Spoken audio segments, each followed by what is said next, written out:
दोस्तों, आज मैं आप लोगों को लड्डू गोपाल की एक ऐसी दिल को दहला देने वाली बिल्कुल सत्य लीला कथा सुनाऊंगी जिसे सुनकर आपकी आंखें बाल गोपाल के लिए रो देंगी। लड्डू गोपाल के साथ घटी अत्यंत दुखदायी घटना को सुनकर आप ना चाहते हुए भी रो देंगे। दोस्तों, एक भक्त और भगवान का रिश्ता बहुत ही पवित्र और सच्चा होता है। भक्त अपने ठाकुर जी अपने लड्डू गोपाल को अपने प्राणों से भी बढ़कर चाहते हैं। परिवार का अहम सदस्य मानकर एक छोटे बच्चे की भांति उनकी सेवा करते हैं। पर दोस्तों, एक महिला जिन्होंने अपने कोख से बच्चों को जन्म दिया है, वह भक्त होने के साथ साथ माँ भी होती है। ऐसे भक्त अपने लड्डू गोपाल से अपने बच्चे के समान ही प्रेम करती है। वो कभी भी अपने घर विराजित ठाकुर जी और अपने बच्चों के बीच भेदभाव नहीं करती। पर क्या हो अगर उन्हीं बच्चों के हाथों उनके आराध्य प्राणों से प्रिय उनके ठाकुर जी को बहुत बड़ा दुख दिया जाए। उनके ही बच्चे अगर लड्डू गोपाल के साथ अनर्थ कर दे, एक ऐसा अनर्थ जिसे सोचकर रूह कांप जाए। इसके बाद उनके वर्षों से पूजित लड्डू गोपाल उनसे हमेशा के लिए दूर हो जाए और साथ ही साथ उनके बच्चों को मौत की सजा मिले, सोचकर ही पैरों तले की जमीन खिसक जाती है। दोस्तों, आज की यह लीला कथा दिल को दहला देने वाली है। दोस्तों, आज की यह दिल दहला देने वाली लीला कथा को पूरा अवश्य सुनिएगा, तभी आप अत्यंत दुखदायी हृदय विदारक लीला कथा को पूरी तरह से समझ पाओगे। दोस्तों, आज की यह लीला कथा हमारे साथ शेयर की है खंडोली में रहने वाली सुमन सिंह जी ने। सुमन जी हमसे कहती हैं कि मेरी शादी विपरीत परिस्थितियों में हुई थी। मेरे ससुर जी की मृत्यु वर्षों पहले ही हो चुकी थी। परिवार में मेरे हस्बैंड और मेरी सासू माँ थी। मेरी एक ननद भी थी, पर उनकी शादी मेरी शादी से लगभग 6 साल पहले हो चुकी थी। मेरे हस्बैंड जॉब करते थे, इस वजह से वो अपनी ड्यूटी में रहा करते थे। मेरी सासू माँ बहुत ज्यादा बीमार रहने लगी थी और उनकी सेवा के लिए उनका ख्याल रखने वाला कोई भी नहीं था, इसलिए मेरी शादी बहुत ही जल्दी में हुई थी। पर दुर्भाग्यवश मेरी शादी के लगभग 8 महीने के बाद ही मेरी सासू माँ इस दुनिया से चली गई। सासू माँ के जाने के बाद घर की पूरी जिम्मेदारी मुझ पर आ गई थी और साथ ही साथ हमारे लड्डू गोपाल की जिम्मेदारी। जी हाँ, मेरी सासू माँ बाल गोपाल की सेवा किया करती थी। जब वो बीमार थी तो उन्हें लड्डू गोपाल की सेवा करने में बहुत दिक्कतें आ रही थी। फिर जब मेरी शादी हुई और शादी के बाद मैं ससुराल आई तो मेरे सासू माँ ने लड्डू गोपाल की सेवा की सारी जिम्मेदारी मुझे दे दी और सेवा से जुड़े सारे नियम विधि मुझे समझा दिए और फिर मैं ही लड्डू गोपाल की सेवा करने लगी। वैसे सच कहूँ तो शादी से पहले मुझे पूजा पाठ करने में ज्यादा दिलचस्पी नहीं थी, पर पता नहीं ठाकुर जी की कैसी लीला है, उन्होंने मुझ पर कृपा की और जब मैं ससुराल आई और लड्डू गोपाल की सेवा मुझे मिली तो मैं खुशी खुशी बाल गोपाल की सेवा करने लगी। अब तो ऐसा हो गया कि लड्डू गोपाल में मेरे प्राण बसते हैं। बाल गोपाल के बिना मैं एक पल नहीं रह सकती। मेरे हस्बैंड की आस्था भी लड्डू गोपाल पर बहुत ज्यादा थी। वो भी लड्डू गोपाल से बहुत प्रेम करते थे। अब तो मैं जब भी अपने मायके जाया करती थी तो अपने लड्डू गोपाल को साथ ही ले जाया करती थी। मुझे पता था कि मेरे ससुराल में लड्डू गोपाल की सेवा करने वाला कोई नहीं है। ऐसे ही खुशी खुशी दिन बीत रहे थे। बाल गोपाल की कृपा से मुझे एक पुत्र और एक पुत्री संतान की प्राप्ति हुई। समय बीतता रहा, मेरे बच्चे बड़े होने लगे। मेरे दोनों बच्चों के बीच उम्र का मात्र 1.5 साल का अंतर था। जब उनमें थोड़ी समझ आई तो मैं हमेशा उन्हें समझाती थी कि ये लड्डू गोपाल है, तुम्हारे भाई है, भगवान है। मैं जब भी लड्डू गोपाल को स्नान करवाती थी, उनका श्रृंगार करती थी, मेरे बच्चे आकर लड्डू गोपाल को गोद में लेने की जिद किया करते थे। बाल गोपाल को पोशाक पहनाने के लिए, उनका श्रृंगार करने के लिए जिद किया करते थे। कभी कभी तो लड्डू गोपाल के साथ खेलने के लिए भी जिद किया करते थे। मेरे बच्चे काफी छोटे थे। मेरा बेटा उस समय 2.5-3 साल का था और मेरी बेटी 4-4.5 साल की। जब वो ज्यादा जिद किया करते थे तो मैं कभी कभी उनकी गोद में लड्डू गोपाल को दे दिया करती थी। बच्चे बहुत ज्यादा खुश हो जाते थे, पर कभी कभी जब कुछ ज्यादा जिद करते थे तो मैं उन्हें मना भी कर देती थी। मैं उनसे कहा करती थी कि बेटा ये भगवान है, ऐसा नहीं करते। तब मेरे बच्चे मुझसे कहा करते थे कि आप ही तो कहती हैं ये तुम्हारे भाई है, फिर ये हमारे साथ क्यों नहीं खेल सकते। फिर जब मेरे बच्चे आंगन में खेलते थे तो मैं लड्डू गोपाल को वहाँ बिठा देती थी। उन्हें ऐसा लगता था कि बाल गोपाल उनके साथ खेल रहे हैं, उनका छोटा भाई उनके साथ खेल रहा है। ऐसा करने से बच्चों को बहुत खुशी मिलती थी। पर बच्चों का स्वभाव होता है, अगर उनसे ज्यादा उनकी माँ किसी और के साथ समय व्यतीत करे तो उन्हें जलन होने लगती है। मेरे बच्चे भी अक्सर मुझसे कहा करते थे कि आप लड्डू गोपाल भाई से इतना ज्यादा प्यार क्यों करती है? आप तो हमेशा उनसे प्यार करती है, उनका ख्याल रखती है, उन्हें नहलाती है, उन्हें पोशाक पहनाती है, उन्हें अपने हाथों से खिलाती है। मैं बच्चों को समझाती थी, उनसे कहती थी कि बाबू ये छोटे से है ना, देखो कितने प्यारे से है, बिल्कुल छोटे से भाई तुम्हारे, इसलिए मुझे उनका ज्यादा ध्यान रखना पड़ता है। पर मैं तो आप दोनों से भी बहुत प्यार करती हूँ। ऐसे ही समय बीतता रहा। मैं अपने बच्चे, अपने हस्बैंड और लड्डू गोपाल के साथ बहुत खुश थी। सुमन जी कहती हैं कि यह घटना आज से लगभग 10 साल पहले की है। मेरी बेटी लगभग 5 साल की थी और मेरा बेटा 3.5 साल का। प्रत्येक दिन मैं सुबह उठकर खुद स्नान करके सबसे पहले लड्डू गोपाल को जगाती थी, उन्हें माखन मिश्री का भोग लगाती थी। फिर मैं सबके लिए नाश्ता बनाती थी। मेरे हस्बैंड ऑफिस चले जाते थे और बच्चे स्कूल चले जाते थे। उसके बाद मैं लड्डू गोपाल को स्नान करवाती थी। गर्मी का मौसम था। घर के सारे काम खत्म करके मैं स्नान करके लड्डू गोपाल को जगाकर उन्हें माखन मिश्री का भोग लगा चुकी थी। फिर मैंने नाश्ता बनाया। नाश्ता करके मेरे हस्बैंड ऑफिस चले गए। गर्मी का मौसम था, बच्चों की गर्मी की छुट्टियां चल रही थी, इसलिए बच्चे घर पर ही थे। वो दोनों मिलकर खेल रहे थे। मैं लड्डू गोपाल को स्नान करवाने जा रही थी। मैंने लड्डू गोपाल का पोशाक निकाल कर रख दिया, उनकी ज्वेलरी निकाल कर रख दी। स्नान करवाने की पूरी तैयारी कर चुकी थी कि तभी मेरे हस्बैंड का कॉल आया। उन्होंने मुझसे कहा कि जल्दी से मेरा सामान पैक कर दो, मुझे ऑफिस के काम से बाहर जाना है। कुछ ही देर में मैं घर आ रहा हूँ। मैं लड्डू गोपाल को स्नान ना करवाकर अपने हस्बैंड का बैग पैक करने चली गई। इतने में मेरी बेटी आकर मुझसे कहती है, मम्मा मम्मा मैं लड्डू गोपाल को स्नान करवा दूं क्या? सुमन जी कहती है कि मैंने अपनी बेटी से कहा कि नहीं, लड्डू गोपाल गिर जाएंगे, उन्हें चोट लग जाएगी। तब मेरा बेटा वहाँ पर आता है और दोनों मुझसे जिद करने लगते हैं कि मम्मा मम्मा हम लड्डू गोपाल को स्नान करवा दे क्या? मैंने दोनों को डांट दिया। मैंने उनसे कहा कि नहीं, अभी जब मैं जाऊंगी ना तब लड्डू गोपाल को स्नान करवाएंगे, तब तुम लोग मेरे साथ उन्हें स्नान करवा देना, पर अभी नहीं, जाओ तुम लोग खेलो। यह कहकर मैंने अपने दोनों बच्चों को वहाँ से भगा दिया। मैं अपने हस्बैंड का बैग पैक करने लगी, तभी बस कुछ ही पल के बाद कुछ गिरने की आवाज आती है। ऐसा लगा मानो कोई चीज जमीन पर बहुत जोर से गिरी हो। सुमन जी कहती हैं कि मैं अपने सपने में भी नहीं सोच सकती कि वह कुछ और नहीं, मेरे लड्डू गोपाल होंगे। मेरे जीवन में कभी ऐसा दिन आएगा, मेरे प्राणों से प्यारे मेरे लड्डू गोपाल के साथ ऐसी घटना घट जाएगी, यह मैंने सपने में भी नहीं सोचा था। आज भी जब मैं उस दिन को याद करती हूँ तो मेरी रूह कांप जाती है, मेरे पैरों तले की जमीन खिसक जाती है। सुमन जी कहती हैं कि मैं दौड़कर अपने बच्चों के पास गई और वहाँ जाकर मैंने जो दृश्य देखा उसे देखकर मेरा सर घूम गया। मैं देखती हूँ कि लड्डू गोपाल जमीन पर पड़े हैं और मेरे दोनों बच्चे डरे हुए सहमे हुए वहीं पर खड़े हैं। सबसे दुर्भाग्य की बात तो यह है, जिसे आज भी याद करके मेरी आंखों से आंसू बहने लगते हैं, मेरे लड्डू गोपाल का दोनों हाथ टूट चुका था। हम उन्हें डांट सकते थे, मार सकते थे, पर उन्हें डांटने से, मारने से हमारे लड्डू गोपाल वापस ठीक तो नहीं हो सकते ना। मेरे बाल गोपाल का दोनों टूटा हुआ हाथ वापस नहीं जुड़ सकता। मेरे हस्बैंड गुस्से में बच्चों को पूरी तरह से डांटने लगे, दोनों बच्चों को थप्पड़ से मारने लगे। बच्चे पूरी तरह से डर चुके थे, वो जोर जोर से रोने लगे। इधर मेरे लड्डू गोपाल की ऐसी अवस्था और ऊपर से हमारे बच्चे पूरी तरह से रो रहे हैं। हमारा हाल भी बिल्कुल ठीक नहीं है। मैं क्या करूं?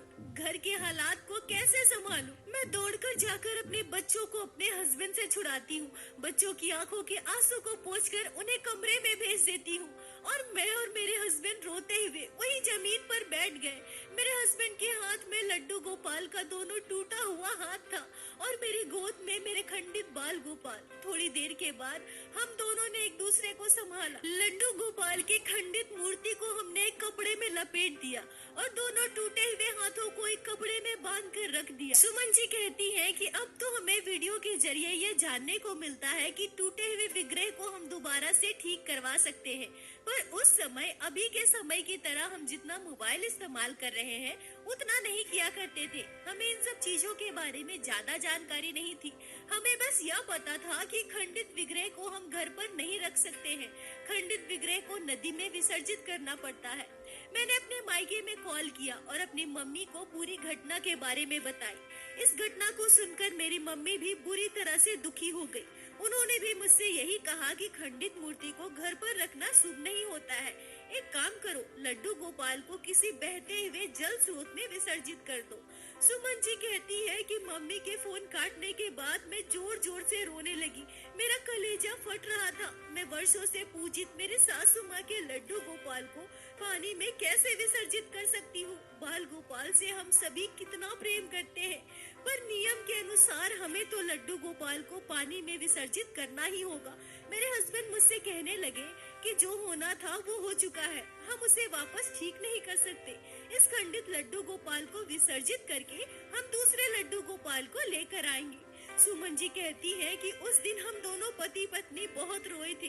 मैं रोते हुए अपने हस्बैंड से कह रही थी कि नहीं, ऐसा कैसे हो सकता है, मेरे इस लड्डू गोपाल का स्थान दूसरे लड्डू गोपाल कैसे ले सकते हैं। पर हमारे पास कोई और रास्ता नहीं था।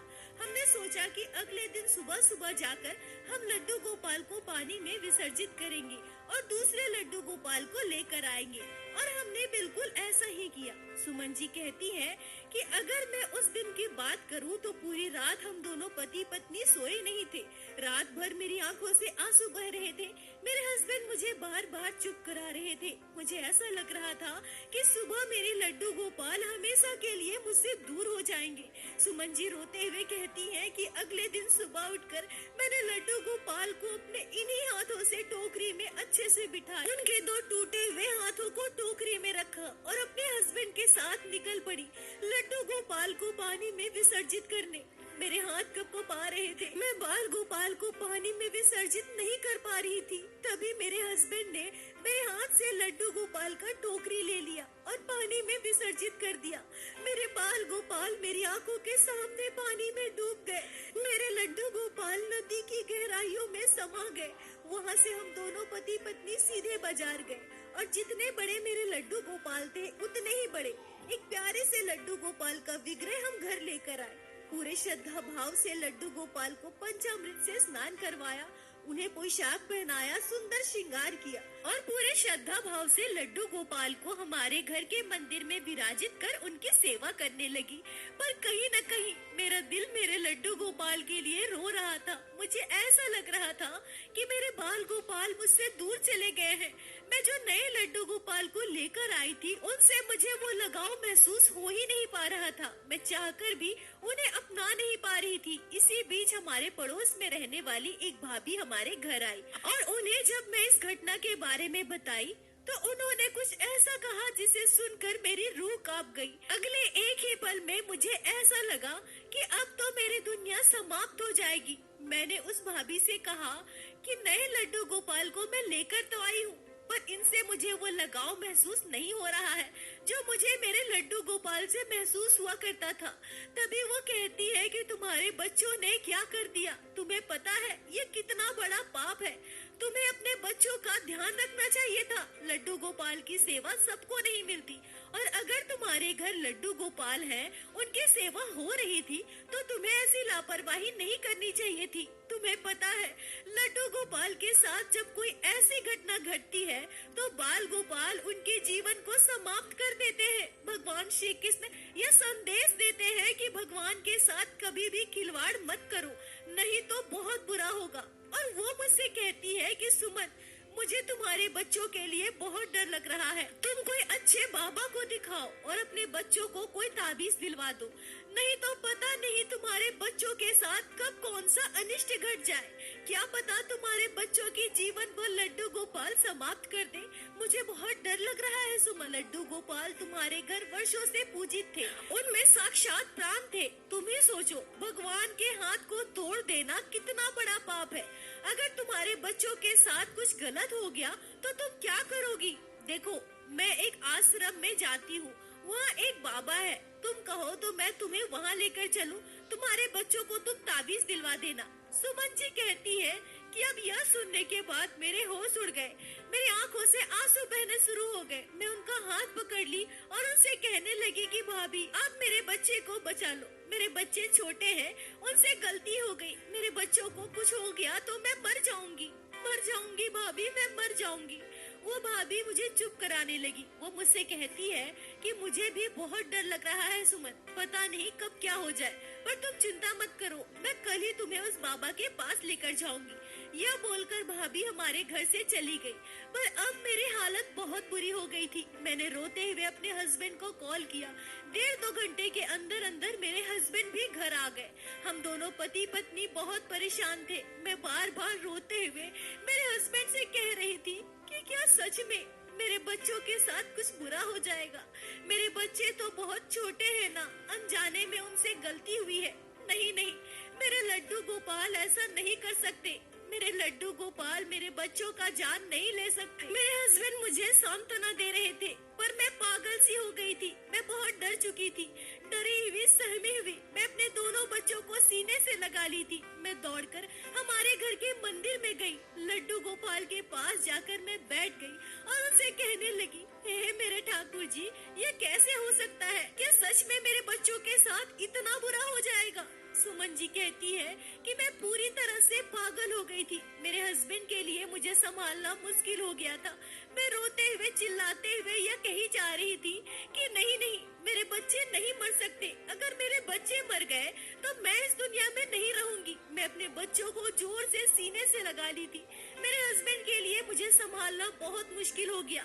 मैं दौड़ते हुए भाभी के घर जाने लगी। उनसे कहना चाहती थी कि मुझे अभी आप उस आश्रम में लेकर चलिए, मुझे उस बाबा के पास लेकर चलिए, मुझे अपने बच्चों को ताबीज दिलवाना है। पर मेरे हस्बैंड ने मुझे रोक लिया। मेरी हालत ऐसी हो गई थी कि मैं बेहोश हो गई। मेरे बच्चों के हाथों इतना बड़ा पाप हो गया है, मेरे बच्चे मर जाएंगे। बस यह ख्याल मेरा दिमाग बर्दाश्त नहीं कर पा रहा था। मेरे हस्बैंड ने डॉक्टर को बुलाया। डॉक्टर ने मुझे इंजेक्शन दिया, मुझे दवा दिया। दवा लेने के बाद मुझे नींद सी आ गई और मैं सो गई। मैं बहुत जल्दी सो गई थी। लगभग 7 बज रहे थे। मेरे हस्बैंड ने बताया कि बच्चे लगभग 8:30 बजे सो चुके थे और उस रात लड्डू गोपाल को मेरे हस्बैंड ने ही सुलाया था। मेरी हालत ठीक नहीं थी, इसलिए मेरे हस्बैंड को भी नींद नहीं आ रही थी। वो हॉल में बैठे बैठे टीवी देख रहे थे। मैं अभी भी सो रही थी। तभी मैंने एक आश्चर्यजनक सपना देखा।